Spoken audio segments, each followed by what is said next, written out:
$3 piece. $10. Everybody's buying. At the corner of 12th and Jackson, there's a thriving black market of stolen goods being sold for pennies on the dollar. A $15 piece of crap. On the other side, addicts use and trade hardcore drugs in plain sight.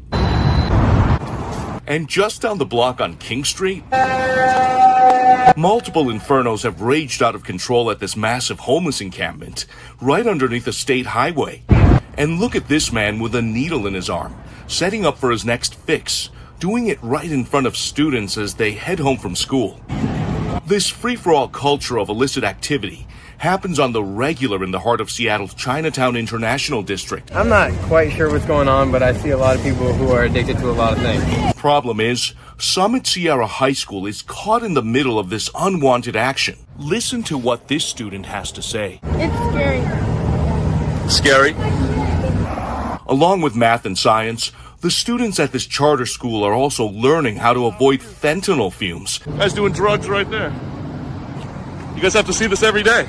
As they walk through a gauntlet of users. I just try not to look at them. My biggest thing. Encountering addicts who feel entitled. The high school kids right here. I didn't put the high school there. Or show total disregard for anyone's well-being. Bye. There's a school right across the street, and you're doing blues here. Come on. That school literally just put their sign up. That was obvious that was the school a week ago. You can double check. Goodbye. Like I said, it's a mess out here. Even though more police officers are patrolling the area, it's still not enough to make a lasting difference. Well, what can the high school kids do? That's why Zuri Aguayo says students at Summit Sierra are being advised to walk in groups to stay safe. For basketball team, cheerleader team, they have to have adults all the time walking with them. Making matters worse, violent crime in Seattle hit a 15-year high last year.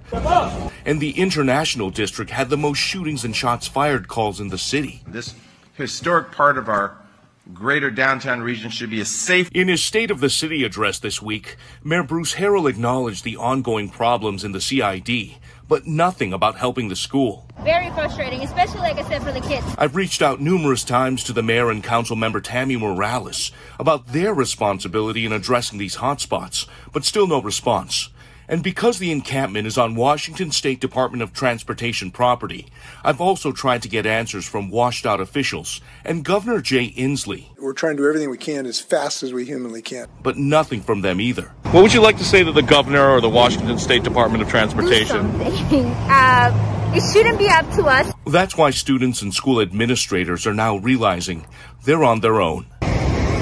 Like, literally all those people are doing drugs. Parents like Kate Plotz and her daughter Ella have been sounding the alarm for months. It's problematic. Kids should not think it's normal. But say elected officials are not responding to their pleas for help. Honestly, we're very desensitized to it. I am. That's why they're taking matters into their own hands. You can see all the leaders that we picked up today. Summit Sierra parents, staff, and students are volunteering to help clean up the area. Should we get that trash? Since they're tired of waiting for others to take action. Kids should not grow up on having to step over people who are passed out.